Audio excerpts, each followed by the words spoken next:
Hello everyone, I hope you're having a good day. I am, it's been pretty good. Today we're talking about, as the title implies, probably fairly long, but just a pile. It's a tier pile, which I love playing. I love tier. I've been playing tier since it came out 2 years ago. Weird to think it's been 2 years, but I have so much to say about this deck. Almost three, honestly, at this point, I'm pretty sure. But I have so much I am going to say about this deck. This deck is going to be very in-depth looked at. I'm going to talk about every single card. I'm going to explain exactly what every single card does. And the reason I'm going to do this is because I want to try and tailor this video to people who don't really know what these cards do. I'm sure there are people who are going to watch this who do know what these cards do. But, I think it's best to tailor to the people who don't know. And if you do know what the card does, you can just skip ahead. Or if you want to listen to me explain them, yeah. This is definitely going to be a longer one, though, than the Malice deck profile. I think that one was about 20 minutes. This one is probably going to be closer to an hour. Because after we're done going in depth explaining every single card in the deck and what it can do, we are then going to do some main like combos slash what cards specifically in different situations before we go ahead and talk about the like doing test hands, right?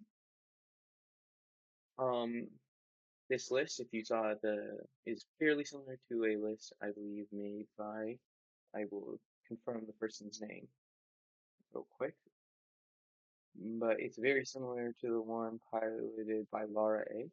Unfortunately, though, the last name is not listed, but it's fairly similar. I do agree with a lot of their philosophy. I did change a few things because I think some of their ratios are a little weird, or I do like playing specific cards over others. But overall, this is fairly similar to their list. Anyway, I do hope that you guys enjoy. Once again, this is going to be quite long, so I have my water. Um, Definitely drink water yourself if you're going to be here, or maybe grab a snack before we start. All right. Well, let's get into it. We're going to basically go engine by engine, explain every single card in depth, and then we'll see where we go from there. So let's start with the first engine in the deck, which is the Kashtira. But we're going to start with one specific card, Unicorn. We're playing two copies of Unicorn. So what does Unicorn do? Unicorn can special summon itself from your hand when you do not control a monster. This is not like Pinker Tots where your opponent has to have a monster, you can just summon it. So even if you go first, you can summon it. Then it has two on-field effects. It can add a Kashtira spell from deck to hand. And if your opponent activates a monster effect, then you can look at your opponent's extra deck and banish a card from it. This gives you information on the matchup. If you're trying to tailor an end board, it gives you just the rip itself is extremely useful because you're banishing it face down, which means you're not really getting much use out of it.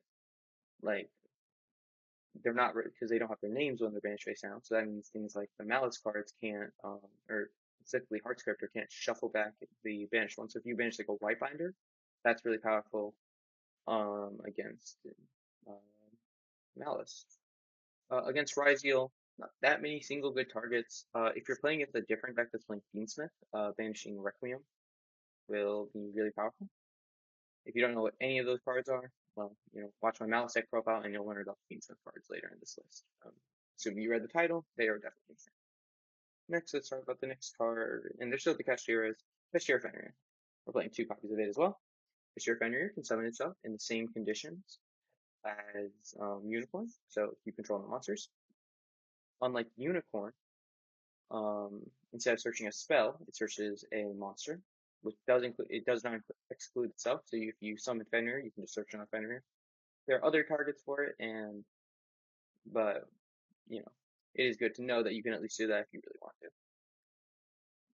As well, if your opponent activates a monster effect, you can target a face-up card on field and banish it face down. Good for kind of removing threats, especially if you're going to play a long game with someone. Your Fenrir overall fairly strong. Let's talk about the one Kashtira spell we're playing, which is Kashtira Birth. Kashtira Birth can once per turn. It's continuous spell.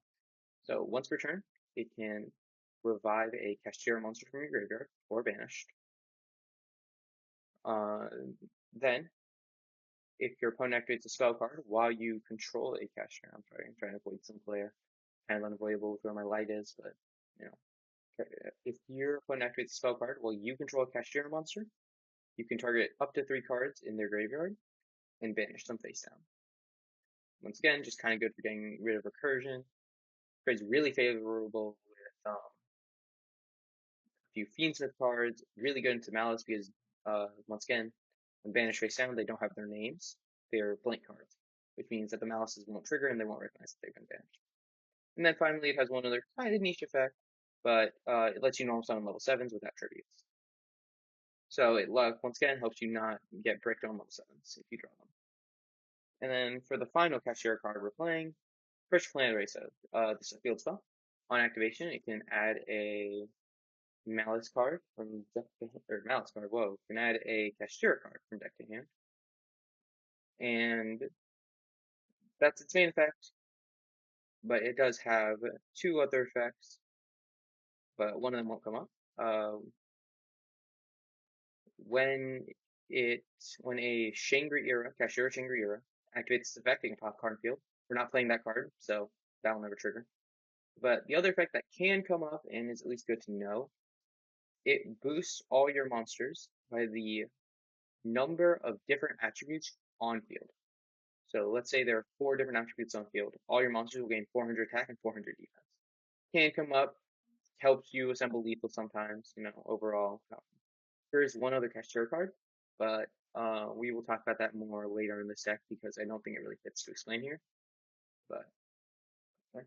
That's the first engine in the deck. Let's start with the second one.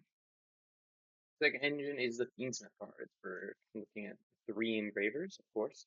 He's the boy, he's the Fiendsmith. So, Fiendsmith Engraver, once again, like a lot of cards, has 3 effects. And all 3 of this card's effects are very important to know and understand what they can do. Fiendsmith Engraver has an effect on field, in graveyard, and in hand. In hand, it can discard itself to add a Fiendsmith Spelltrap from deck to hand, which is just a 1-card combo. I once again I'll show that off later. Second effect, while it's in graveyard, you can shuffle a Light Fiend from your graveyard into your deck or extra deck to summon itself. This just gives you an extender from grave as long as you have Light Fiends. And then finally, for its third effect, on field, it can target a Fiendsmith equip card and a card on field, or a monster on field, and send both of them. This is important because the Fiendsmiths, all the Fiendsmith Link monsters can equip themselves to Fiendsmiths on field, or I believe it's Light Fiends on field. And this allows you to use Engraver to at least going second to break boards. So yeah, really powerful card, like really, really strong. One of the hearts and the souls of the decks and lets you play some really good stuff later. But it won't be a video talking about the Fiendsmiths if we don't talk about his boyfriend, or his girlfriend. Lacrima, the Scarlet Sorrows, or the Crimson Tears, sorry. Scarlet Sorrows is what it is in OCG. Lacrima, while not technically containing Fiendsmith in the name, is always treated as a Fiendsmith card. He's a Light Fiend, very important, because once again, as I said earlier, Engraver likes to shuffle Light Fiends. On normal or special summon, she can send a Fiendsmith card from deck to graveyard, which is really strong. As well, while she's in graveyard, you can target a Link Fiendsmith monster and shuffle her into deck from grave to summon that monster. But that can only trigger during your opponent's turn. Also, I don't know if I mentioned it with Fiendsmith Engraver, but all of his effects are hard ones. You can't like revive it twice in a turn. You can only revive it once, but you can use each effect. And then Lacrima is the same way. Every one of its effects is hard ones. So, very important card. Light Fiend, level 4 matters sometimes.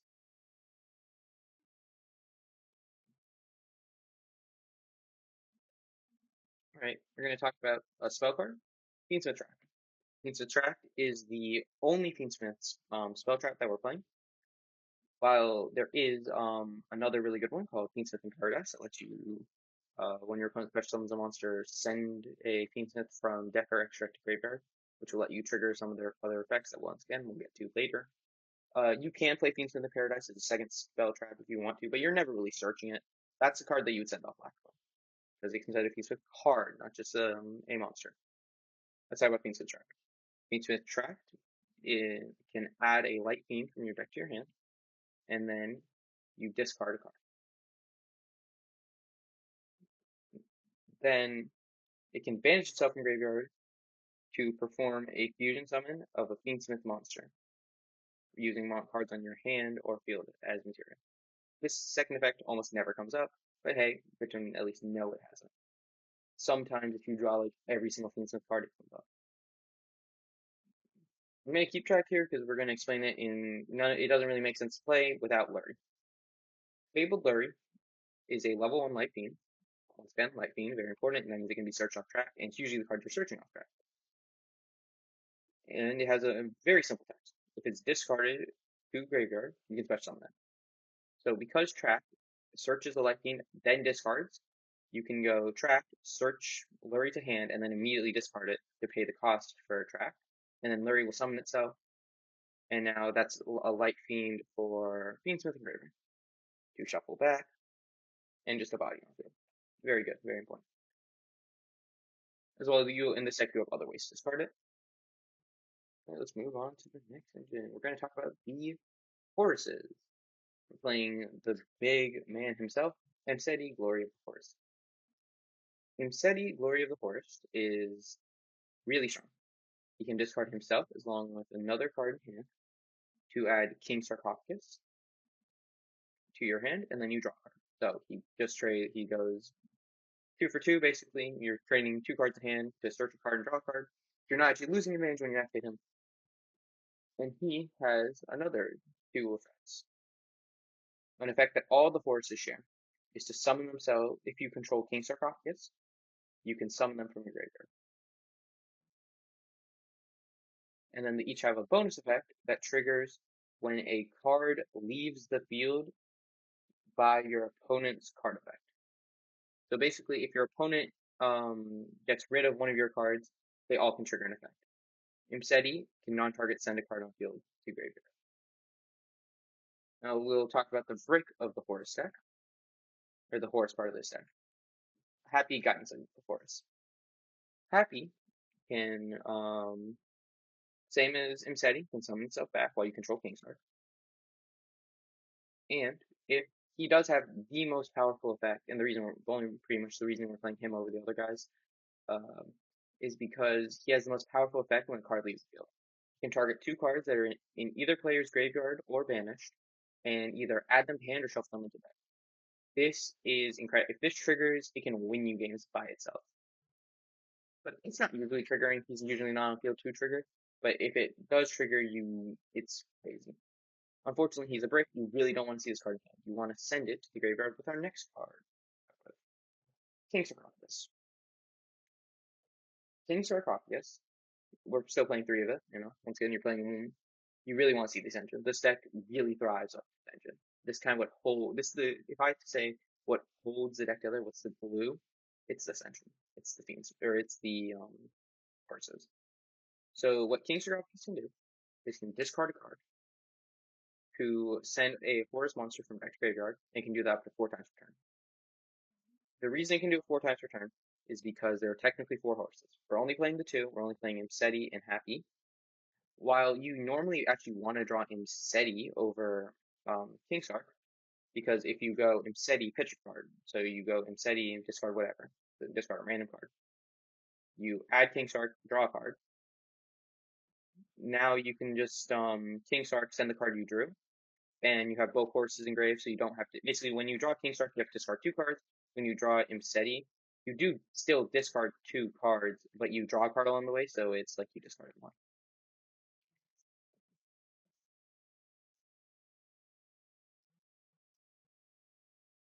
Also, I should just mention this. Kingsark does have 2 other effects. Don't usually come up in this deck specifically, but can come up if you choose to play Horus in other decks.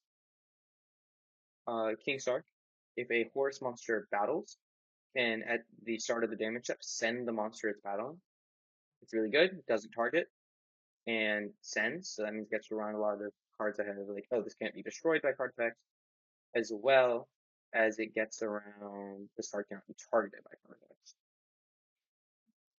So the second effect of it that can once again come up, because these sometimes you're like you get deburied or you're fool lost and you just want to summon these guys as like a wall. Your Horus monsters cannot be destroyed by card effects that do not target them. So they can't be Raigeki, they can't be Lightning Storm, they can't be Darkhold, right? So it's just protection against a lot of things. They can still be sent though, and they can be targeted. If it targets, they can be destroyed. So like, I'm trying to think of a single. I'm right now blanking on a. I don't know. I guess if you like have Raigeki break, then it can destroy them. For the final card of the Horus part of the deck, we are going to talk about Walls of the Imperial Tomb. Walls of the Imperial Tomb treats the same as Kingstar. It's a field spell. You're going to notice that a lot. We're playing quite a few one-of field spells. So what it can do is once per turn, it can add a Horus from your deck to your hand, and then shuffle a card in hand into the deck. So it trades basically 1-for-1 in hand, which lets you get your Msetti. One of the big things that Wall can do is it can take cards you want in deck. If you draw a card, like let's say you actually, I guess Happy's kind of a bad example. Let's say you draw Lacrima. You want her in deck because you can summon her from deck. So you can go Walls of Imperial Tomb, add Msetti, and then shuffle this back into deck from your hand. So that's really nice. It kind of lets you mulligan in a weird way, as well as the fact that it's actually named, because it's actually named Kingstar Field. Even if you just search the Msetti and you go Msetti effect and it gets negated, you can still summon the Msetti back. So that's really powerful. It's at least lets you your Msetti become viable. The other thing it lets you do, if you already have the Msetti in hand, it actually lets you go. You can actually search the Happy, and then you can discard Msetti and Happy from hand. So then you don't have to discard anything for Kingstark, and you'll already have the Kingstark on field. So it's 2 extra cards in hand, basically, if you do it that way. All right. Let's get onto the main engine of the deck. This is probably the part that's going to take the longest, but you know, we survive. 3 copies of Tearlaments Reinhardt. Tearlaments Reinhardt on normal or special summon can send a tier monster from your deck to your graveyard. Now it has a second effect, which is that if it's sent to graveyard by card effect, you can summon it from your graveyard, send a tier card from hand to graveyard, but it will be banished when it leaves field. That is all one effect. So very strong. If you mill it, it's good. If you like send it from the top of your deck to the graveyard, it's good. I just realized if you're a Yu-Gi-Oh, if you're not really a super competent Yu-Gi-Oh player, when we say mill, we refer to sending cards from the top of your deck to the graveyard. So if I say that term for the rest of any other times in this video, that's what I'm talking about. So he's sent to the graveyard from the top of your deck, and that's pretty good as long as you have a tier card in hand, but you probably will. There's a lot of tier cards, and all the tier cards can search tier cards. You'll see them. And you usually don't have to worry about the fact that it'll get banished, but it can come up. Don't forget it. Also, the fact that his name is important, the fact that he's named Tearlaments Reinhardt, and I'll explain why in a second. Well, in a second, I say that, but probably like 10 minutes from now. But there's going to be a lot of callback to early parts. You'll see it though. Tearlaments Kashtira. This is the Kashtira monster that I was talking about earlier when I said that we wouldn't really talk about them there. I thought this is more of a tier card than it is a Kashtira card, but it's still named Kashtira, so it can be searched on Fenrir and the field spell. Since remember they got a Kashtira monster, at least still a Kashtira monster, because it contains Kashtira in the name. Tier Cash, like a lot of these cards, 3 effects. For its first effect is if it's in your hand, you can during the main phase, summon it and banish a tier card or a Kashtira card from your graveyard. Also, once again, if I say tier and Tearlaments just mean the same thing, but tier is just the way that it's easier to return to, and it's less syllables for me. So it can summon itself from your hand by banishing either a tier or a Kashtira card from graveyard or hand. You usually don't want to be banishing things from hand, but sometimes you have to. It happens. When it's normal or special summoned, it can mill 3 cards from top of either your deck or your opponent's deck. You're always pretty much sending 3 cards from top of your deck to the graveyard. You never want to really be milling your opponent. And finally, when it's sent to graveyard, you can send the top 2 cards of your deck to graveyard. And it's sent to graveyard by card effect specifically. It's a really strong card. It's usually the card you're sending off right and hard just because you have to mill 2.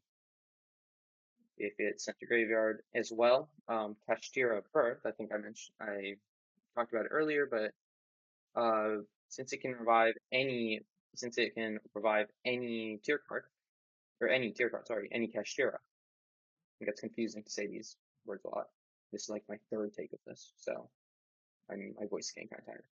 But if you have multiple ways to send cards from top of your deck to the graveyard. That's kind of the whole point of this deck. If you eventually send one of these to your graveyard and you have Birth, you can summon it back and get the mill 3. So very powerful, very important. Right. Let's talk about the next cards. And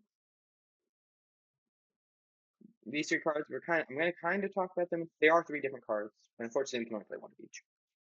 These cards are all limited to one. So every single one of these cards shares an effect and then has a unique effect.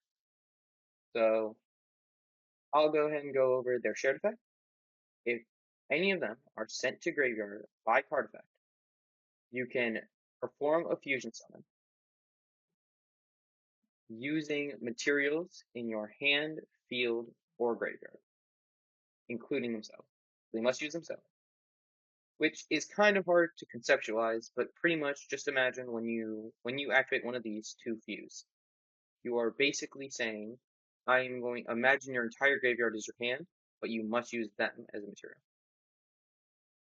And the fusion summon and the way they actually do it is by placing themselves and all the fusion materials on the bottom. This is once again, all 3 of these have the shared effect, and and in a perfect world, you're going to trigger all 3 every turn. That's not going to happen, but usually triggering 1 or 2 is what you hope for. Now, each one of them, under a specific condition, can send 3 cards from the top of your deck to the graveyard. They all trigger, but in different situations. The easiest one to trigger usually is Merly. Merly says that if she's normal special summon, send top 3 cards to your deck to the graveyard. Not complicated, super simple. The second easiest to activate is usually going to be Shiren. Tearlaments Shiren says that you can summon her by sending a monster card in your hand to the graveyard and then send the top 3 cards to the deck to the graveyard. That's all one effect, and it does send for effect. So even if let's say like your opponent negates this in hand, you won't have to send a monster. And then finally, Tearlaments Tavnus, the hardest one to trigger. Well, maybe hard isn't the right word. It's the one that you usually doesn't do that much when drawn. And the thing, if you're going first, if you're going second, this card's really good. Because it says if your opponent activates a monster effect on field, you can summon her from hand and then mill 3 cards on the top of your deck. So the fact that this can mill on your opponent's first turn means that you can play during your opponent's first turn before you even like draw the card, which is nice.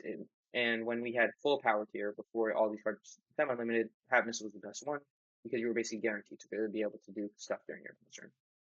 Unfortunately, they limited all of them. They banned Kit Kalos. They banned a lot of cards. Still, these cards are really powerful, and they're still making do. It's kind of the fact that these cards are all these 3 cards specifically, but even the rest of the tiers are still insane. The fact that they're still seeing play 2 years after their print after banning their most powerful card, limiting these 3 cards, and banning 2 of the cards that they work the best with and limiting the other 2. The Izhizu cards, we're only playing 1 of them, and we'll talk later.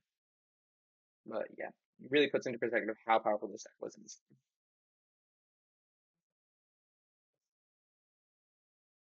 Not quite done with tiers yet. We're going to talk about Primitive Planet Tearlaments.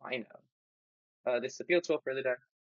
It's again pretty much every engine except for the Fiendsmith cards has a field spell.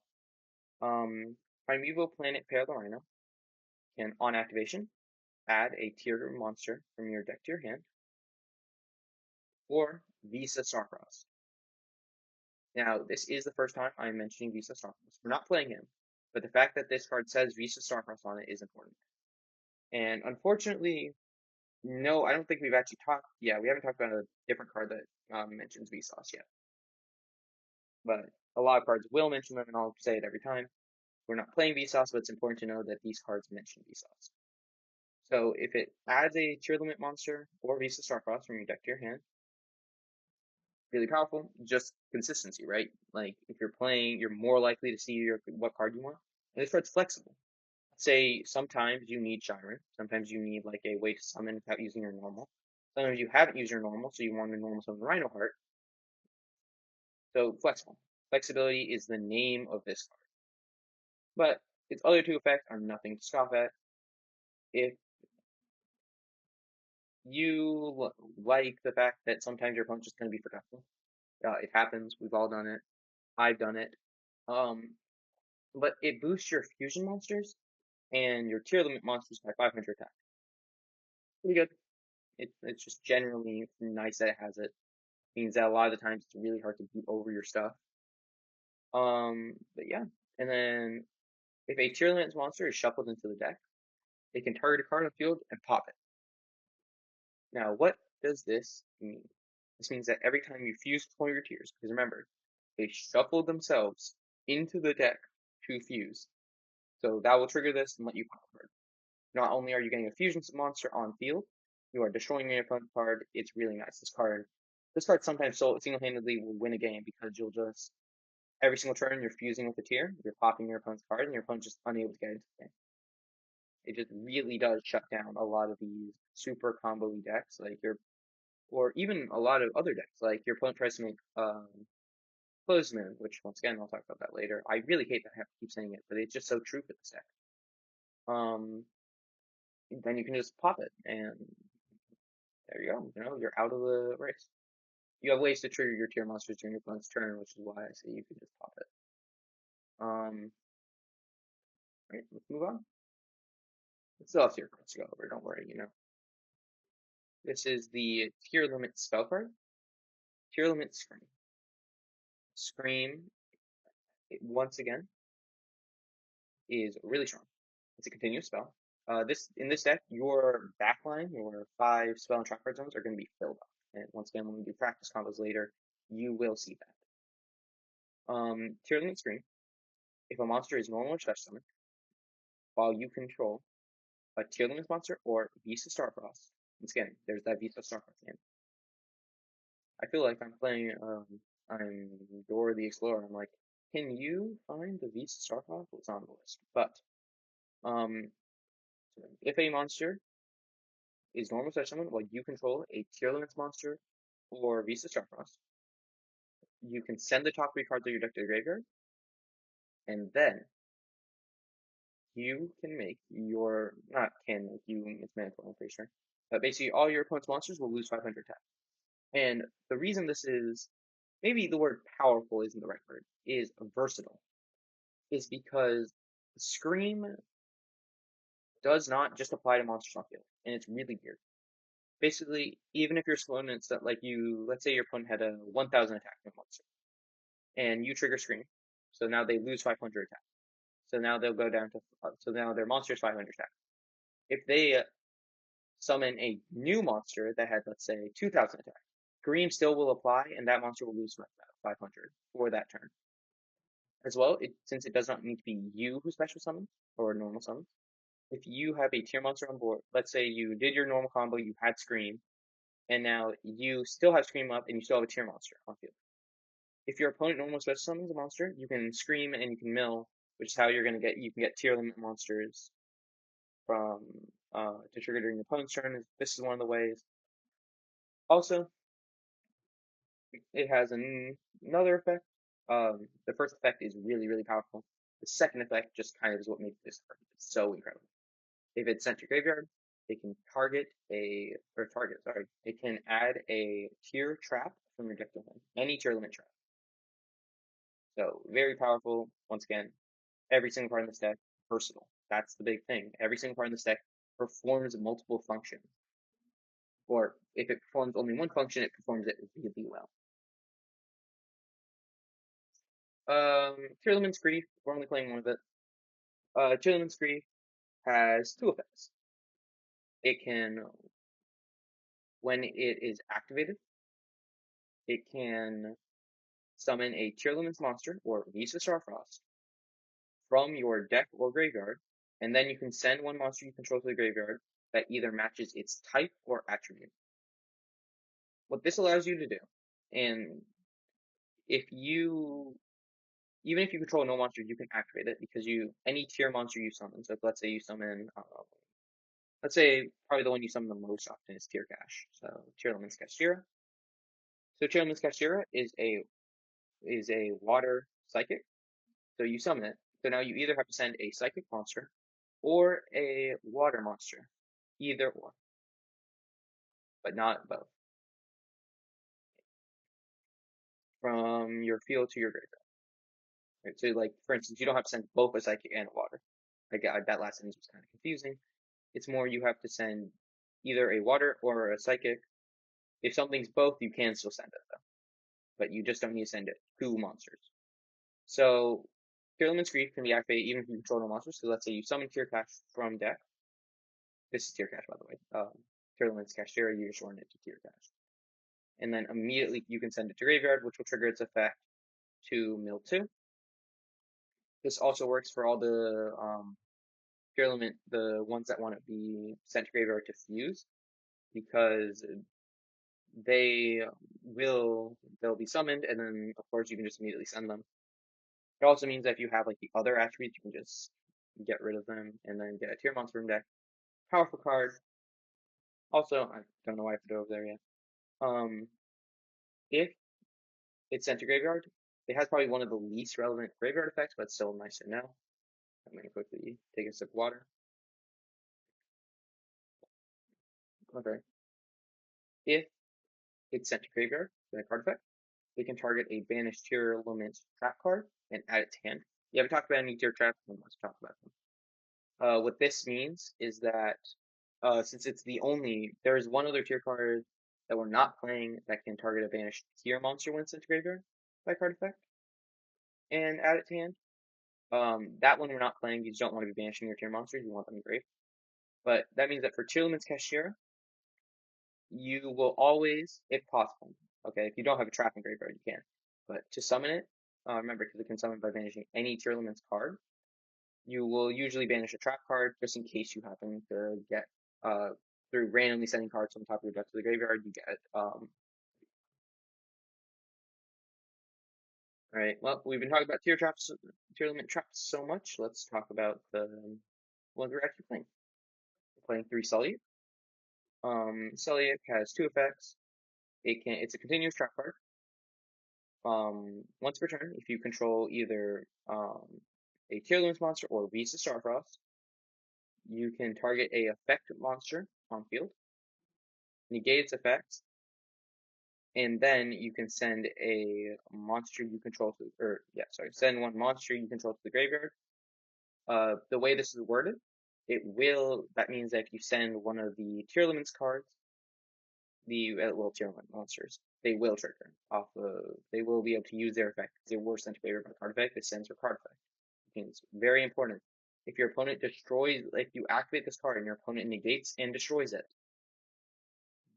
or even negates it, you do not send a monster. Because I've seen way too many people send their monster first, yet this card gets negated, and then they just don't realize that they can't send the monster, or they shouldn't send the monster. They don't have to. Second off, it has probably the most powerful graveyard effect of all the, at least all the sculptures, definitely. It can add any Tearlaments monster card from your deck to your hand every time, whenever it's sent to graveyard. But that, once again, you can only use that once per turn. Alright, finally, for tier cards, we're playing the last trap, Mana-Noise. Mana-Noise is versatile. If you control a Tearlaments monster or Visa Starfrost, pretty much all these cards are going to say that if you need to control Tearlaments monster or Visa Starfrost. But you can target a monster your opponent controls, flip it face down, then send a Tearlaments monster from your deck to your graveyard. This is really powerful to get to use just because the ability for you, there's lots of decks that really don't like a card being Book of Moon or being flipped face down. Once again, if you're to be Book of Moon, this means for a card to be flipped face down because there's an old school card called Book of Moon that did exactly that. But just being able to do that and then seeing the tier monster, which this is a main way that you can trigger your field spell, which requires you to shuffle a tier monster because you can go Tearlaments Mana-Noise, send one of the girls that can fuse use the girl to fuse, and then now you've once again shuffled a tier monster from your graveyard into your deck, which will trigger your planet to pop card. And then if it's sent to graveyard by card effect, it targets a tier card in graveyard, and that's hand. It's recycling. It's really good. It's nice to use. You know. This is one of the cards that I think like the main reason to play at least one of it. I don't know if I'd go up to two, but the reason to play one of it is it just gives you like this. It's like a mill that you're not unhappy to see, but you're not like really excited to see it, right? It's better than milling a card that does nothing. Don't get me wrong, but it's like you're not jumping for joy. But it just like fills out that really nice spot in the deck for that kind of card, and because you can add it to hand or search it off of other cards, really nice to use. All right, now I think it's time. We're gonna talk about cards that you're meant to be sending to graveyard for a second, and then we'll get to the other cards. Medora the Sword Oracle. Medora the Sword Oracle has two effects, and we are going to ignore the first one. You cannot trigger it in this deck. Well, let me rephrase. You're going to ignore. I'll also explain what it does, but you ignore it in this deck. It can send a Earth Fairy monster from your hand to the graveyard, special summon itself, and then place a Gravekeeper's Trap from your deck face up in your Stone Trap card zone. Everything I just read to you is irrelevant. There are some other decks that can use that effect, but we will not. For our purposes, ignore it. However, it has actually a good effect.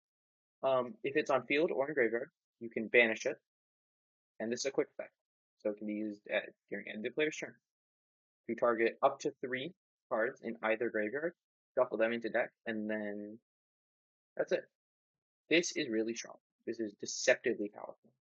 The ability to interrupt your opponent's graveyard while taking cards from your graveyard and putting them back. Basically, let's say I need to stop one of my opponent's cards, and I have 2 cards in grave I want to get back. Well, there you go. Medora can get 2 cards from my graveyard back in my deck, and still deal with my opponent's card.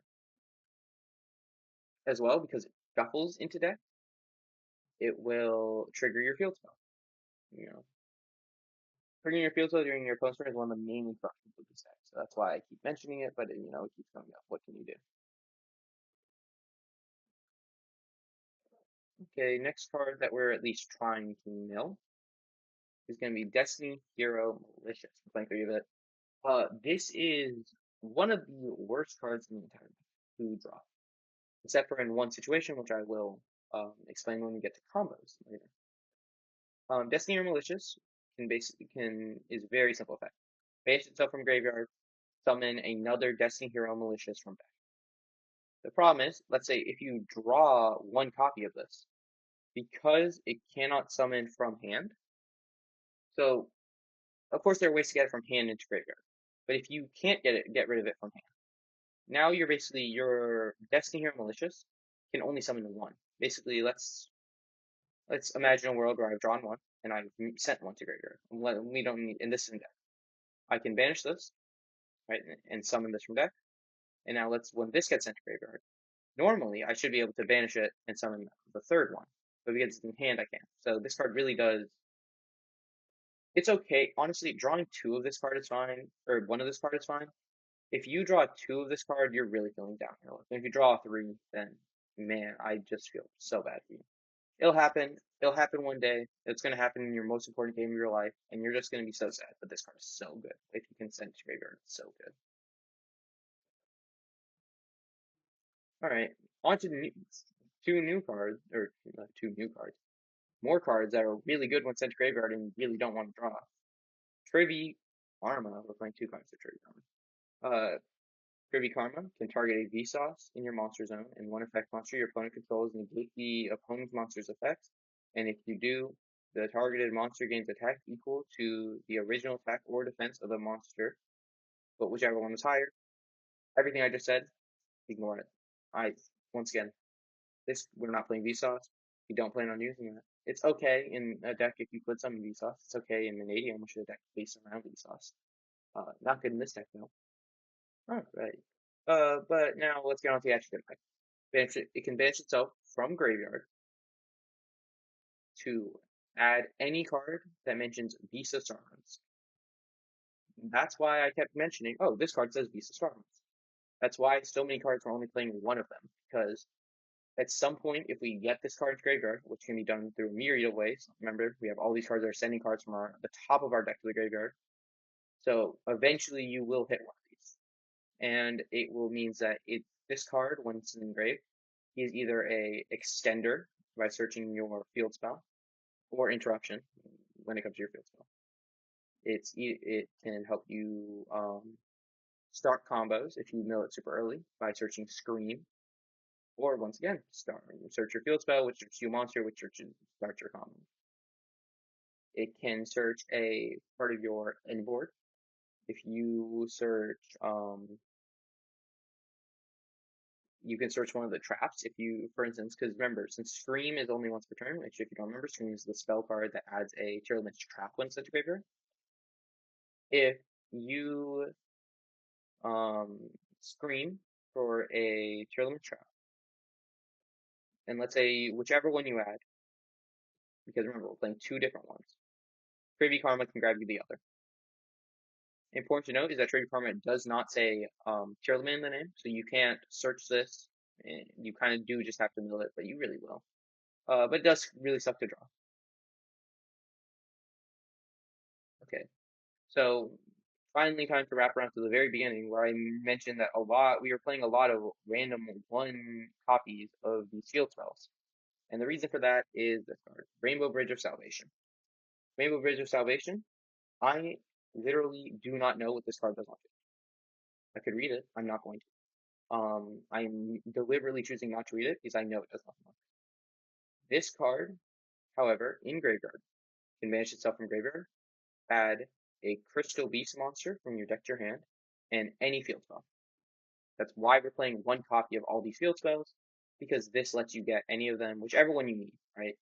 So for instance, let's say there's a world where you don't need, or you need the Kashtira field spell.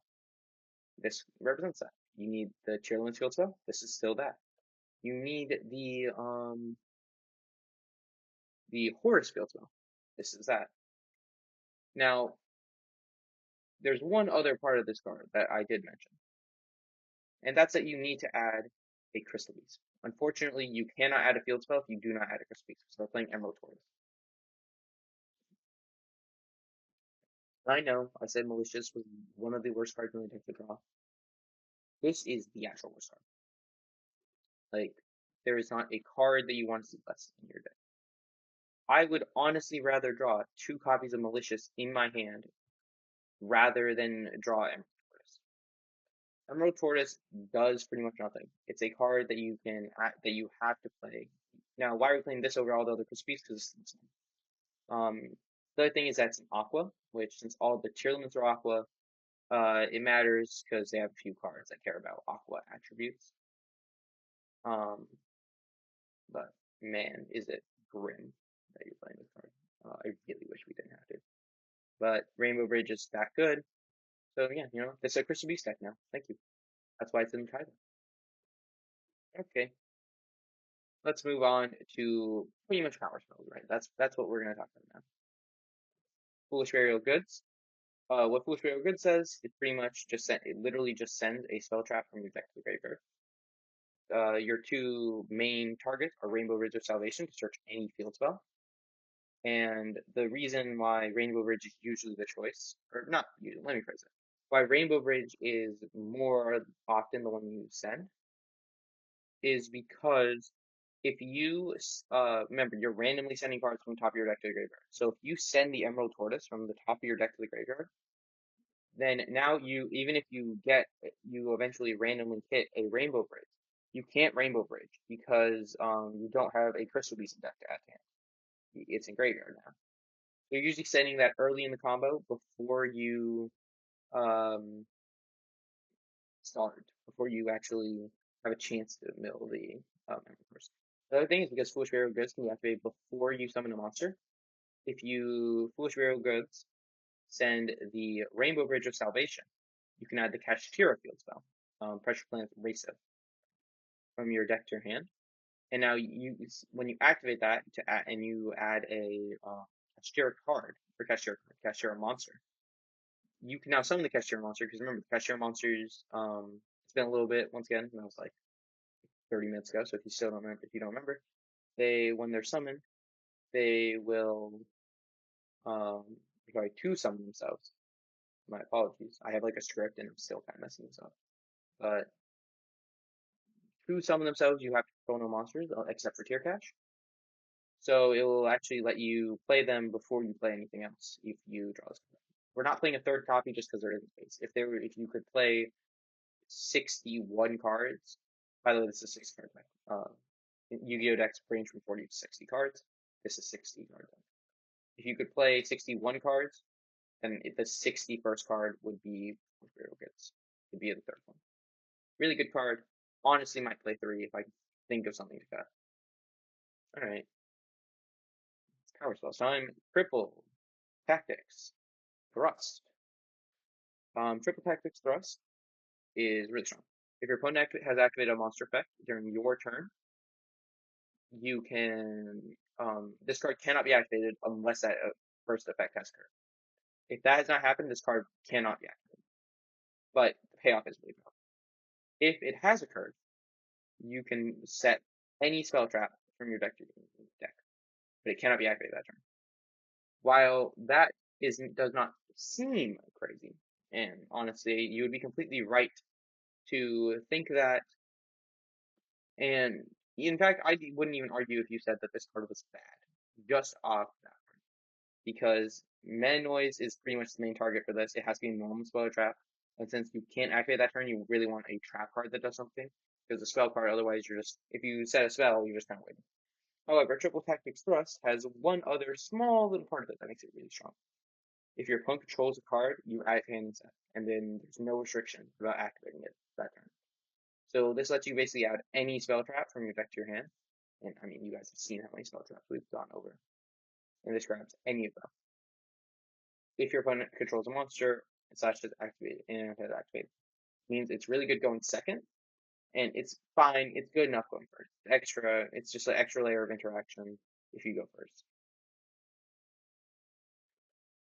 Let's start now. This is pretty much the Triple Tactics Thrust baby cousin. It's Triple Tactics Talents. Talents has 3 effects, and all of them can trigger if your opponent has activated a monster effect during your main phase. It can either let you draw 2 cards from your deck. It can take control of a monster your opponent controls, or it can look at your opponent's hand and shuffle a card into the deck. Talents is really powerful going second, and it's fine going first. Going first, it's if your opponent uses any hand traps on you, you can talent, look at their hand, and now they're down to 3 cards in hand, and you know what they have. It's really powerful. But you're only playing one, mainly because you can use Thrust to get it going second. Because now your opponent if your opponent activates has triggered Thrust, they've triggered Talents. So this is basically says you're playing 4 cards of Talents, but it's also every other card in your deck. It's also every other spell trap in your deck. So that's why I hate that I'm using the section about Talents to describe why Thrust is crazy. But here we are. That's the life we live. Playing 1 copy of Called by the Grave. Called by the grave says just target a monster in your opponent's graveyard, banish it, and if you do, its effects are negated, and any monsters with the same name are negated. This card's fine. This card's pretty good. It basically says that if your opponent activates a hand trap, so let's say they activate Effect Veiler, which is a card that sends itself from hand to graveyard, target a monster your opponent controls and negate it. You can chain, because it's a quick play spell card, you can chain it, target the Effect Veiler, and then now Effect Veiler will be negated. So whatever card you activated that they tried to negate the effect of the Veiler will still work. It won't be negated. Alright. Second to last card, Forbidden Droplet. Droplet is pretty good right now. I like it. I think it's really good. It's a way that you can get cards out of your hand. Like that if you're drawing all the cards you don't want to draw, the way to get them out of hand. You send any number of other cards from your hand or field to graveyard to negate that many monsters your opponent controls and cut their attacks in half. So if your opponent controls 3 monsters, you can send 3 cards to negate all of them. Now, the real power of Forbidden Droplet is if you send, it has the 3 types that drop cares about are monster, spell, and trap cards, right? So if you send, basically whichever types you send for Droplet, those cannot respond. So let's say you send trap and monster effects cannot be responded in. If you send all 3, then nothing can be activated in response. Really powerful. So now if your opponent has a board full of monster cards that can stop Droplet, you just send a monster and now they can't use their monsters to stop it because they can't respond. So very powerful. And for the final card in this absolute monstrosity of a deck, that grass looks greener. That grass look greener basically is really powerful. It's probably the main card to get off Thrust. At least if you go second. If you have Thrust and you go second. What grass does is you send cards from the top of your deck to the graveyard equal to the difference between the number of cards in your deck and your opponent's deck. You're playing 16. Most opponents are playing 40. What that means is this basically says send the top 20 cards of your deck to your graveyard, and that's just really powerful. It's one of, if you draw it, you basically can win the game off of it. But yeah, that's the reason to play. Well, for this deck specifically, there's just not enough space to put everything in if you don't play 60. There's just literally not enough card spaces in your deck if you don't to like play 40. And grass is just there are lots of decks that grass is the reason to play deck. This deck is not one of those. Like you're completely fine if you don't draw grass, but if you draw grass, it just wins the game. All right, only time to move on to the side deck. I will try and feed through these. Cross-Deck Designator. Cross-Deck Designator says that you can declare a card name and banish that card from your deck, and then monsters with that name can activate it. You're basically playing it whereas there's a whole bunch of weird cards that people are playing right now that you kind of want to stop, at least going second. One of those cards, and one that you are playing to stop other people, but is a cross-out target, Book of Eclipse. Book of Eclipse is just flips every monster that's face up, face down. And this can be really annoying for you. So if you have cross out, it lets you stop that. It also stops the next card, Dark Ruler No More. We're playing 3 copies. We're playing 3 copies of every one of these cards. But Dark Ruler No More just negates all monster effects that your opponent controls. But and it can't be responded to by monster effects, which is once again really annoying for this deck. So cross out is a great way to stop this specific card, although people aren't playing it that much. Cosmic Cyclone is just a generally powerful card. Not like specifically powerful right now. I mean, it's good on Cross, Rizio Cross. It's good onto a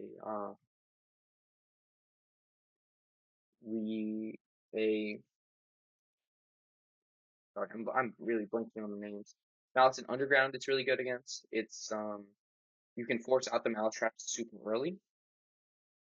As well, if your opponent goes set a card, and even if they're feigning that they have one of the Malice traps, because if you don't know, the Malice traps, if you have a Malice trap, you usually want to set it before you normal summon a Malice, because if they try and negate your Malice, you can banish it and dodge usually.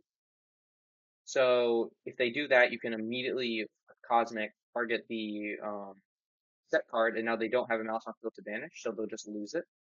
While mouse is one of the few decks that can get the cards back, it's still really good. And then Destructive Doom Karma can is just really good against Malice. It's good against Ryziel. It's just one of the most generalist cards I've seen. What it does is it basically changes as many monsters on field as possible to face down defense, and then the player that controls face up monsters sends them to grave. What this does is if you basically so if your opponent has a link monster or an unaffected monster, it'll be sent to graveyard, and it flips all the monsters. So if your opponent, if you're a mouse player, right, they go like normal. Let's assume they have opened a really good right Dormouse, and they stop you from playing the game. Dormouse Shifter, in fact, is really good against. Let's say they norm summon Dormouse, banish their White Rabbit, summon White Rabbit, and then they try and Black Rabbit effect. If you Destructive Doom a Karma Cannon them, they will not be able to play from. They will have to pass turn back to you, and then Shifter will be up, and you can. It's just so good. Really excited and going first. Finally, we'll move on to the main show, the extra deck. So let's talk. I guess we will talk about the. We'll talk. Let's talk about the Seas monsters first. We're playing one copy of Totally Awesome. I love the name. This card's so cute. Um, it's a rank 2 Aqua that requires Aquas, and in this deck you will never be summoning this. You do not have 2 Aqua monsters to summon this with. Oh, and I guess now I will explain the card you normally are summoning with, which is the Bahamut Shark. Bahamut Shark is requires 2 water monsters that are level 4, and can once return detach material summon a rank 3 or lower water monster, which Toad meets. So basically, Bahamut Shark turns into Toad. These are the same cards. What Toad can do is, if your opponent activates a spell trap or monster effect, you can send a Aqua monster from either your hand or face up field to the graveyard to negate the effect, and then you can steal the card. You can set it to your field, which is really nice, really powerful. Like you can do that. One thing that's really nice about Toad is that if you're going first and your opponent tries to activate, you have Toad up. Your opponent tries to do something during your turn. You can Toad send a one of the Tearlaments monsters because I guess let me rephrase it. The Tearlaments, the girls that can fuse, the ones that can perform a fusion summon. These each one of them, they won't trigger off Toad because Toad sends for cost. They need to be sent for effect, but it is a way to still negate them, and then you can keep Toad on board, which means that during your opponent's turn you can negate by sending itself because it's an aqua. As well, if it's sent to graveyard, it can target a water monster in grave and add it to hand. So it either recycles itself back to extra, or it's usually the Bahamut Shark, and then you can recycle it another way. All right. Pilgrim Reaper. It requires 2 level 6 monsters, and all it does is it sends the top 5 cards of both players' exit graveyard. So it's extremely powerful. This card is really good. This card comes up constantly, and I will once again we're going to show combos and we're going to show why and how it comes up. The Zombie Vampire. Zombie Vampire, this giant dude. But the main important thing, he's level 8. He requires 2 level 8 monsters, I believe it is, or 2 or more level 8s. But you're usually making 2.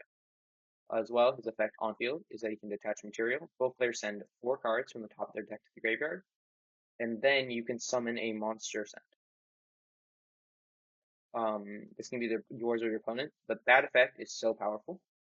It lets you get combo extender, like gets access to other parts of the deck if you didn't have access to them. This is why this card is probably one of the most important cards in the entire game. All right, well, I have been talking about bridge cards and the most important card in the deck, or the card that gets you into everything. And here's a card that does that. It's probably I would honestly argue it's the best bridge in the deck. It's the card that connects everything together the most. One of the close 7, at least in the extra deck. It's the best card in the extra deck that connects everything. Now, I hate to keep doing this. I'm just not going to read the effect to you. It doesn't do anything. It doesn't have an effect. It's the power in this card is that it's a light fiend monster.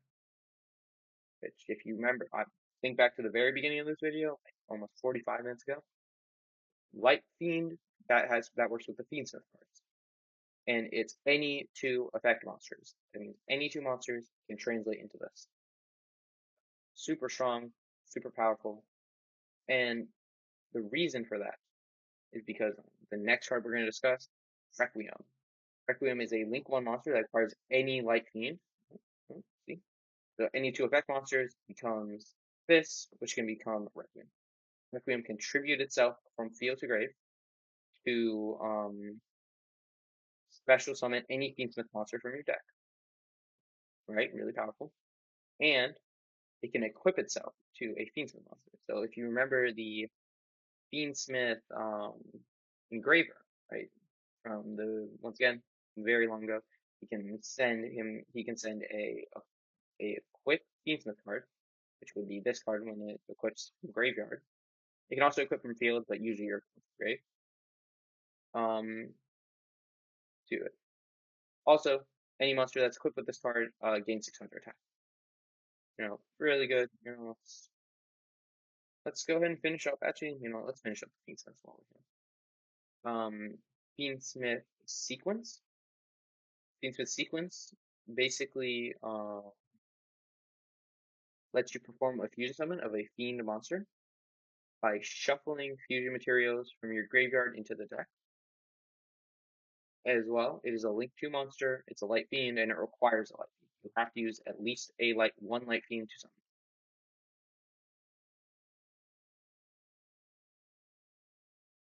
The monster you're usually summoning off of it is Fiendsmith Desiree.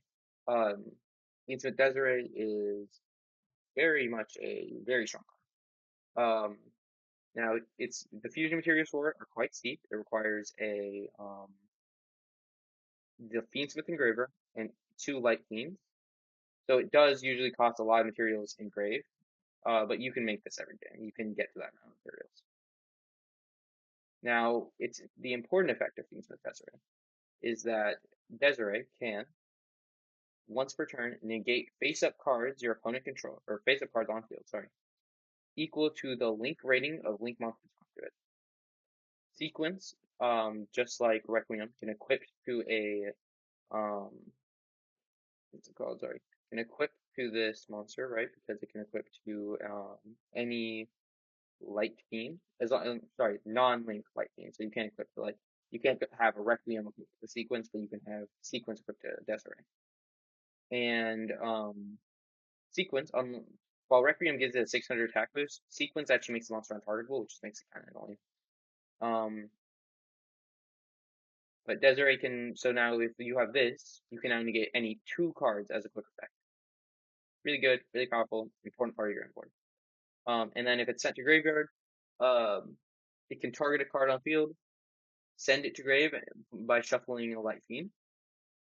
Now, this is where the card I said earlier, Fiendsmith in Paradise, which you could play, where Fiendsmith in Paradise is a trap card that lets you can send Desiree basically from your extra deck to the graveyard, so it gives you an extra send. I just don't like it. I think it's bad. I think it is not bad, but it's not the best. And then we have SP Little Knight. SP Little Knight, if it's summoned with a fusion, synchro, exceed, or link monster, it can target a card on field and banish it, and it just needs any 2 effect monsters. Also, if your opponent activates card effect, you can target 2 monsters, on field, including 1 you control, and banish them until end phase. Nice, lets you dodge stuff. Its interaction is great. Finally, we have Spright. Spright lets you send any. It requires a link, rank, or level 2 monster, and on summon sends a level 2 monster from deck to grave. We're only playing 1 target for this, and it's the Tearlaments Merly, which, if you don't remember, Tearlaments Merly is the level 2 one, and it's one that lets you use. Super important card, super important as well. On the turn it's summoned, though, it cannot be used as a link material. So you can't summon this, or link summon this and then link it off into something else, you are stuck with this on your field. And if a monster is special summoned, it can detach a material from a seized monster to bounce a monster off field. This effect comes up because a lot of the time you'll end up in a situation where like you just won't have a way, like your end board will just consist of a random monster you made through your one of these three Xyz monsters that you just made and then you had no way to get rid of. Kind of just stayed on field. So if they stay on field, then you know what, they're all made with two materials, they all need one to use their effect and they can only be used once. So you can't so all of them will keep a material basically is one thing. Alright. We've been talking about different cards fusing for this entire video. So let's get on to the cards you're actually fusing them for. First of all, with a card you're actually not fusing for, Necroquip Princess. Necroquip can special summon itself from your extra by sending the fusion materials, which is a one monster equipped with a monster card and a fiend monster. So this is kind of weird to think about, but basically, if you have a Fiendsmith monster equipped with one of the Fiendsmith, one of the let's say you have Requiem's main, right? You usually do this with. So now you have the monster is a monster equipped with a monster card. As well, Requiem is your fiend. You actually do meet both requirements and can just send the one monster on field to summon this. As well, if a monster card is sent to the graveyard to activate a effect, he can draw a card or attach that monster sent to herself as can equip that monster to herself as a material, as a equip spell. Doesn't come up. That second part isn't really relevant, but the fact that it draws a card is good. Also, it's level 6. Level 6 is the other important part of this card. This will usually be part of your Fiendsmith cards. Now let's get on with the monsters on the tiers. You have Mud Dragon of the Swamp, which is two monsters with the same attribute but different types. That's its fusion requirement. So that means that if you send it, so it lets you shuffle. If you send with the tier monsters, mainly because I'm just going to explain. You shuffle any dark monster because all of them are dark. All the ones that fuse are. Then we have Garura, Wings of Resonant Life, which is two monsters with the same type and attribute. Usually this is made with two tier monsters, two of the tier girls, right? So if you mill both of them, you only trigger one of them and fuse into them. Also, I just realized we forgot to talk about King of the Swamp, but it does. Or Mud Dragon, so we'll talk about him in a second. It's a level 4 water as well. It is basically says that monsters with the same attribute as it can't be targeted and it can change its attribute. Alright, sorry, now on to Garura. Garura can deal double damage if it attacks and it deals piercing. But the important part is that if it's set to your graveyard in any way, it'll draw a card. Very nice, very important. It's also level 6. Now we're playing Try to Plant Draco's Tepelian, which is a dark monster in any fusion.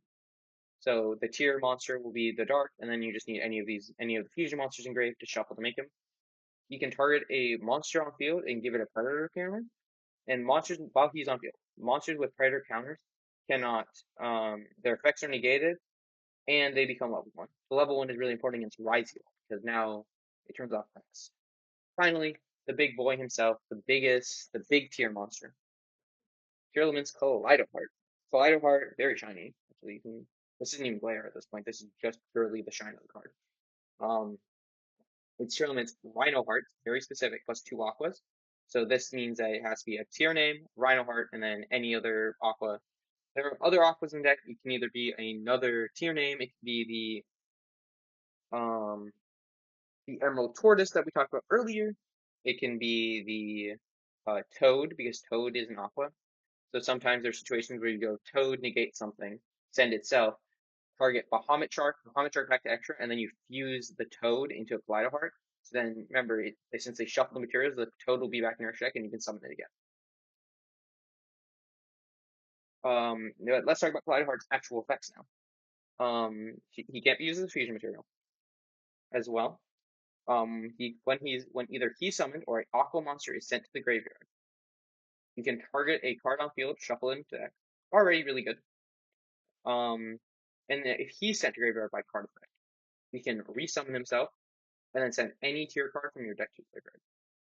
This is so powerful. If you get to trigger this, with the Celiac, which is the trap that sends a monster to negate. You get to negate something, send this, summon itself back, then send a tier card, and then because he was summoned, you get to target a card on field and shuffle it. And now because you sent a tier monster, you can trigger the tier monster to fuse.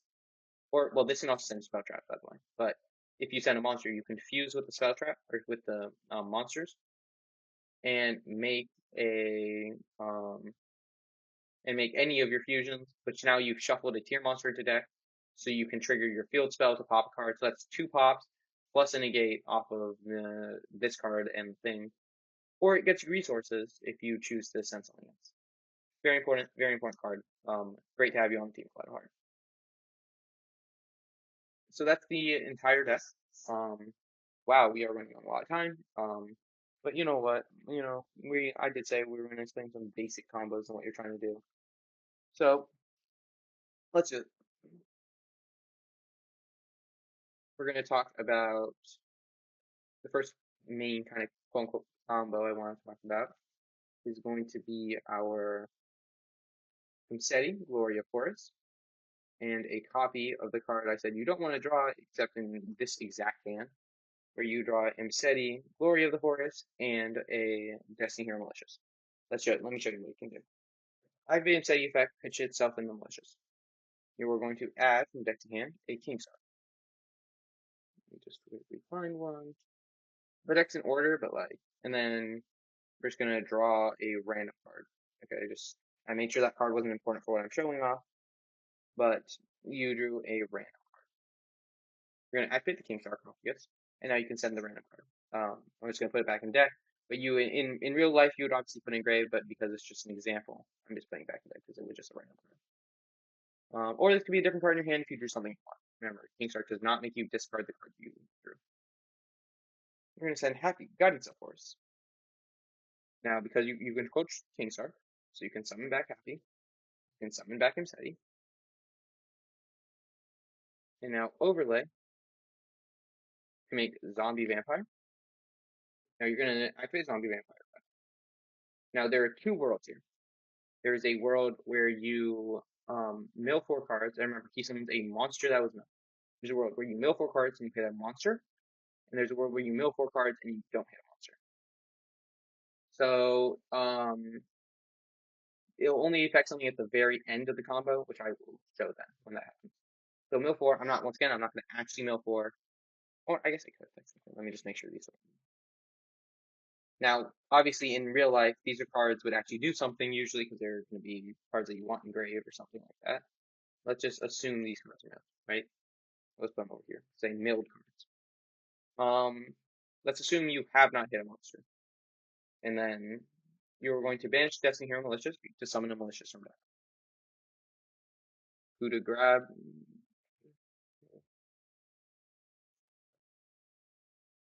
There he is. The Destiny Hero Malicious.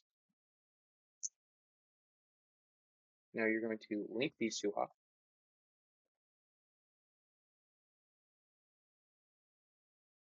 Into Moon of the Close Heaven, because remember it's 2 effect monsters.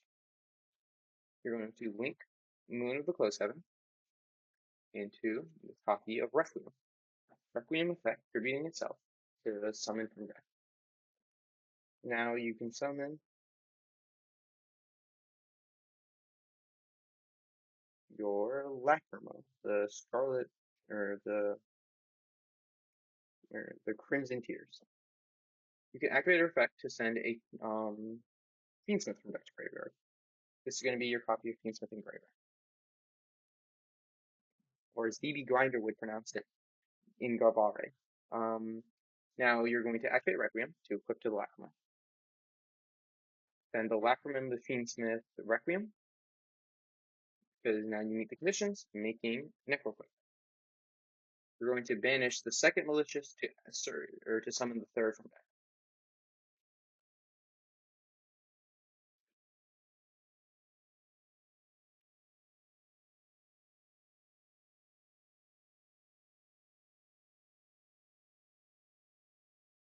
We're going to overlay these 2 and make Pilgrim Reaper. Remember, Pilgrim Reaper is now going to activate its effect, and you and your opponent are going to mill 5.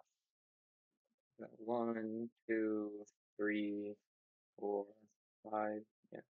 So once again, you have now milled 9 cards. You are basically guaranteed to have milled something that does anything at this point. But let's just assume you're the most unlucky person in the world, and we're going to now trigger the Fiendsmith Engraver and shuffle Closed Moon into your extra deck. Summon itself. Now you have 2 monsters in the field. You're going to send them both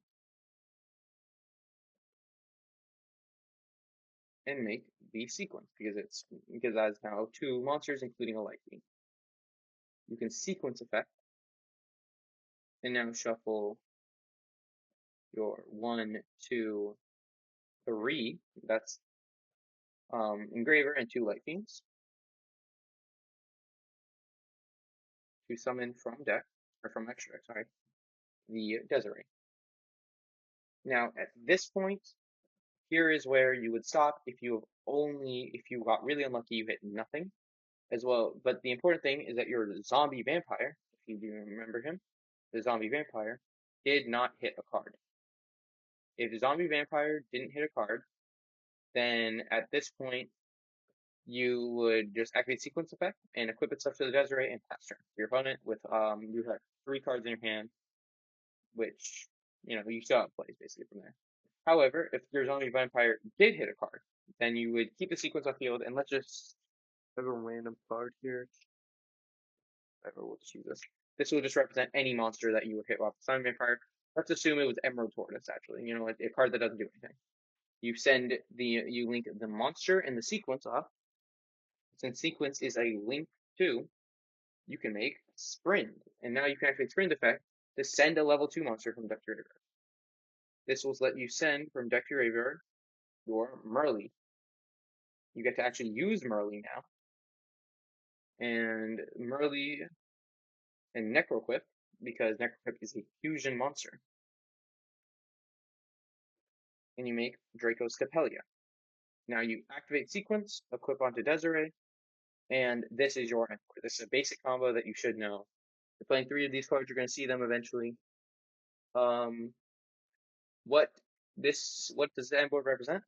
It represents 2 negates with the Desiree, and as well as a monster negate with the Draco's Capelia. This is 3 total negates. Really good, really powerful for this 2-card combo. As well as this combo has follow up. It guarantees that you have plays next turn. So yeah, I really like it. As well, if your opponent removes the Desiree, you're going to get to send a card because now when it gets removed, the sequence will go with it. And now you have a light. And now while you didn't have a light beam before it, now then you have a light beam in the sequence. Shuffle back. So very nice, very important. That basic combo. And now, considering the time, I think I'm going to do 2 full combo test hands, basically. This means I will show the 5 cards I draw, and then basically show you how I will play that out, assuming I'm going first and my opponent doesn't try and stop me. If your opponent tries to stop you, you kind of just have to figure out how to pivot. That's something that will come with time as you play this deck, and you kind of learn the bridges and where to try and pivot.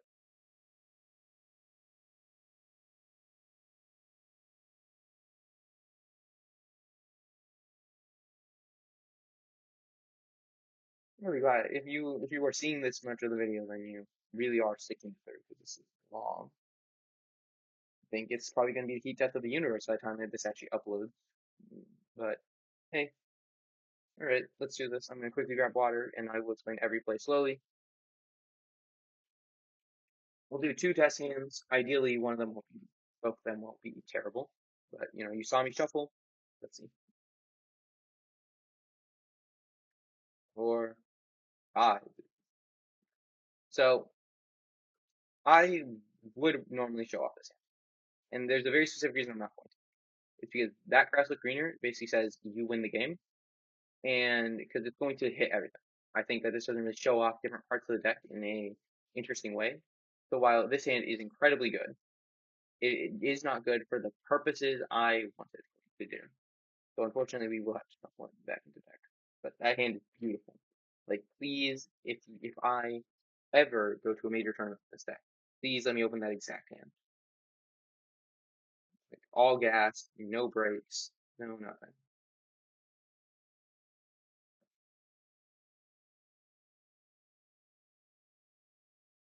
All right, let's try this again. Fiendsmith trap, King sarcophagus, triple tactics thrust, Tearlaments Kashtira, and a foolish burial goods. This hand's really good, so let me show you how you play that. You're going to start off by activating foolish. Let's actually keep the hand over here. If that has a lot of land, I guess we'll keep it in the middle. We're going to activate foolish burial goods, which lets us send, of course, a spell trap from our deck to the graveyard. You're going to see something that I do, especially with this deck, because it's really big. Once I send more cards from my deck to the graveyard, and I won't have to do it, but picking this deck up in two parts makes it much easier to when you're fanning through your workers with those cards. We're going to send the Rainbow Bridge of Salvation, activate Rainbow Bridge. Rainbow Bridge lets us add a field spell from deck to hand, as well as, of course, adding our Crystal Beast monster. That's going to be Crystal Beast Emerald Tortoise. And we're, of course, going to search from deck to hand. Find the card. Sometimes you get unlucky and the half you have doesn't have it. We're going to search a Pressure Planet Racer. It's at this point our opponent immediately knows we're on tier, but because of how we want to choose to play this out, there was no really good way to avoid them kind of figuring out what we were on. If we had started off with the Fiendsmith cards, a lot of it can play these, so it wouldn't have given us away. But now, when we activate the Pressure Planet, but if you do it like that, when you eventually get to your Unicorn, but then you would be locked out of the Kashtira part because you would control monsters. So, yeah, special Unicorn, and activate its effect to, of course, grab Burr.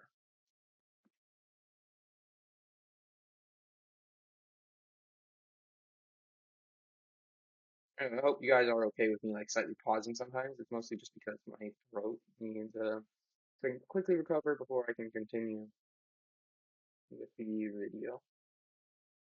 We'll search Kashtira Burr, of course, from deck to hand.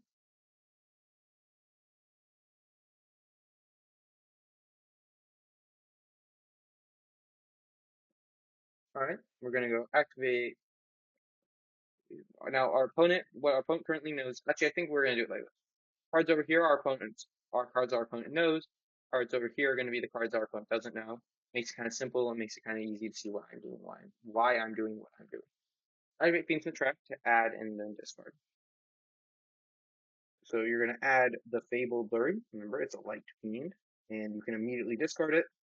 The graveyard, where is he? Where's my little guy? As soon as I got rid of a few cards from the deck, it immediately became way easier to actually hold with two hands. Fortunately, he's at like the bottom of my deck. I'm sorry. So add to hand this, and then immediately discard it. The graveyard. These retract will force go to grave, and then you'll activate the Fabled Blurry effect to summon it. Well, you know that's a light fiend monster. Let's make Requiem. Requiem said itself. To summon, of course, Lacrima.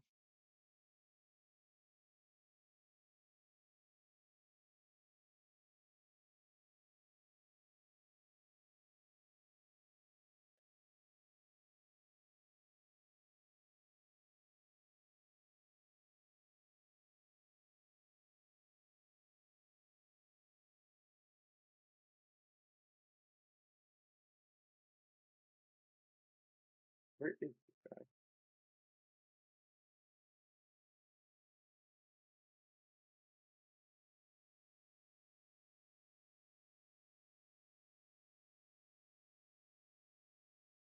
What the hell? He's giving me 135 to Lacrima. There he is.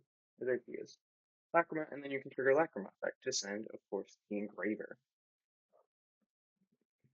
Looks very similar to what we did before, and because it is. We're going to equip we're going to move this statue back. No, that's what we're going to move it over here.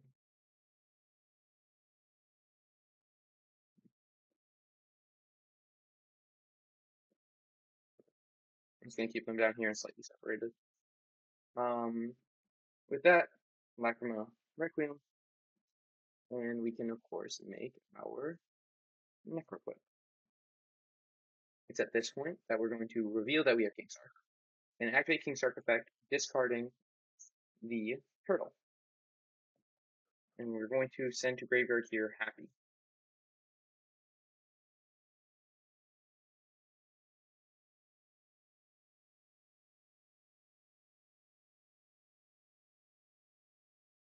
Since a monster was sent to activate a card type, which was the turtle, in this case, we will draw a card off the Necroquip.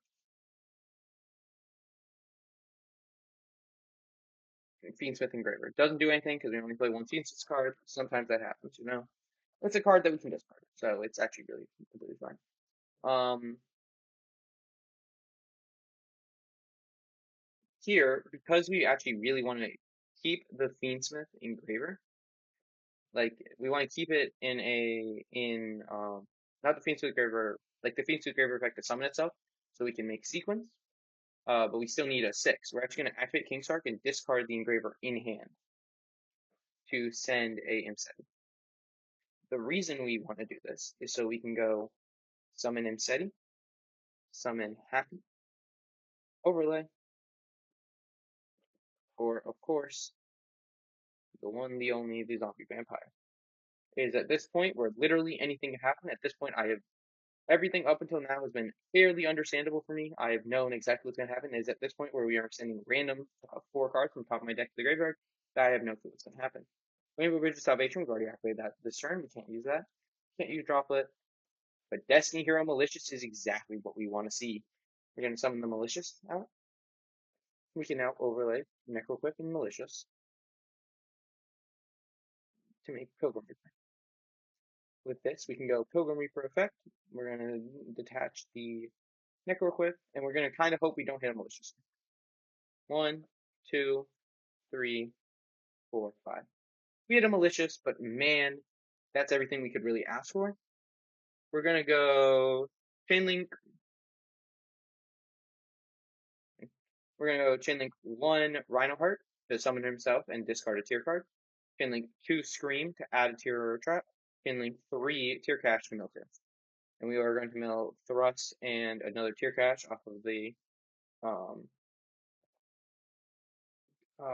first tier cache. Scream is going to search us a Sulliek.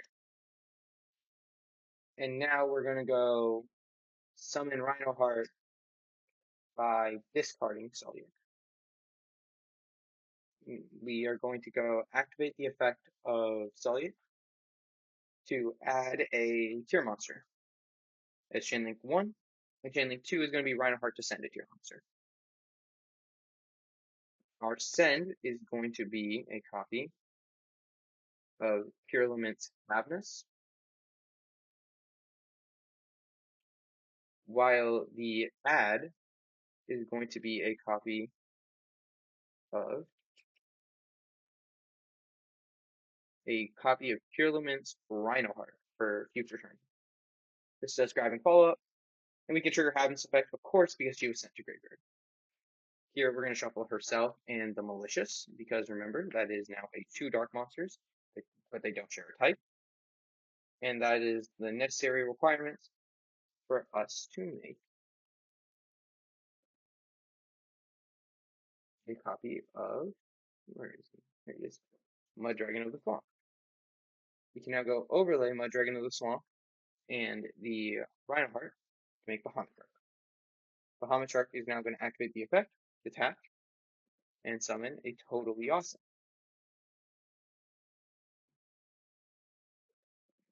From here, you have a Malicious in deck, or you have a Malicious in, your Malicious still attached to the Pilgrim Reaper, so you can't trigger it yet. So that's fine. You're going to go Fiendsmith Engraver and shuffle the Lurry into deck. And now you can summon itself. Kind of overlapping with a few other cards, but it's fine. We're going to go link these 2 off. Your Light Fiend and your not Light Fiend. And we're going to make Fiendsmith Sequence. Sequence effect. We're going to shuffle, of course, the Engraver. We're going to shuffle a Lacrima, and we're going to shuffle a Requiem.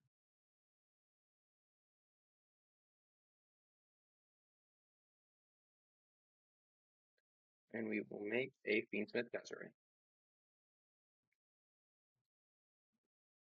I'm going to quickly shuffle up and check what at my graveyard for a second. So I can figure out what I'm doing from here.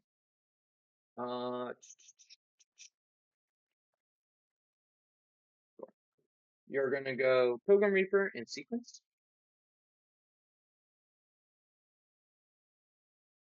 for a Spright friend. I'm just going to move these down slightly. And trigger Sprite's friend effect to send. In this case, the send is going to be a copy of Tearlaments Merly. And you're going to, of course, trigger the Tearlaments Merly effect fusing with herself and the Mud Dragon of the Swamp. That is a dark monster in a fusion to make a copy of Plant Dragostapelia. We are still not done. We are going to now link the Zombie Vampire and the Kashtira Unicorn off for an SP Little Knight.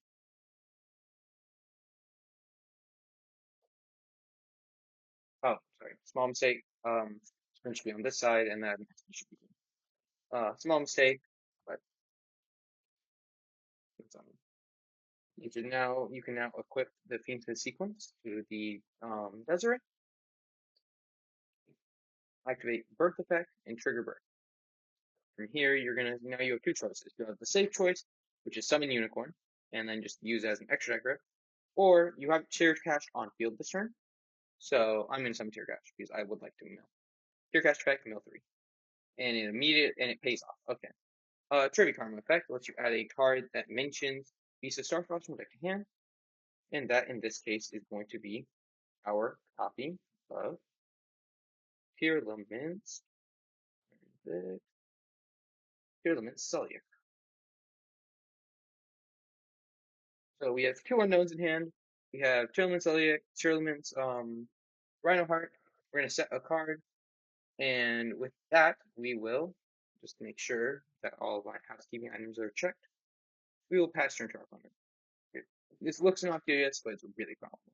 It's milling 5 top cards from your deck, because if you go Cellular effects and you get something, you can send the Tear Cache, mill 2, and then now you have free space on your board to summon the Tear Cache and mill another 3. At least while you have the Tear Cache, if you're connected to spell card, you can banish 3 cards in the graveyard using Birth.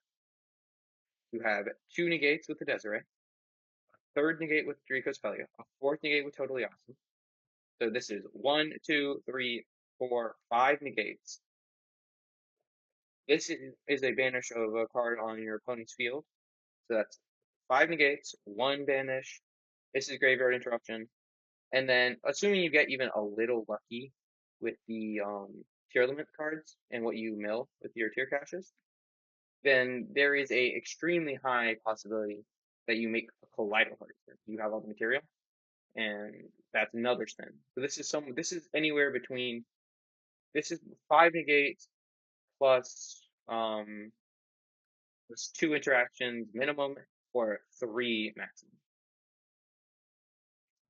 So just the test hand with this deck. Test hands with this deck take a long time, but I really hope you guys enjoyed this. This was kind of an in-depth guide. If you have any specific questions about this, I know everything I did was very complicated. Could I have done it much slower? Probably, but I do feel that since this was supposed to be a quick explaining, I didn't really want to take up too much people's time. Well, maybe a quick isn't the right way to describe it. This was the combo just meant to be kind of like showing off what the deck actually does in a real game, like with what the hand you draw. I was gonna do one more, but I think that we've gone on for long enough. Really hope you guys have a good day. This deck was super fun to play. Even if you don't want to build it IRL, definitely you can play it on like Dueling Book. It's super fun. Without having to say anything else, though, I hope you have a good day, and see y'all next time. Spright. Also, credit to, once again, credit to Laura A for at least the base of the deck, at least this variant. I was playing something very similar, but I don't know. I liked her build was really good. I didn't play like the Black Laughs or anything, but I still like her better. All right, I think that's everything. Bye.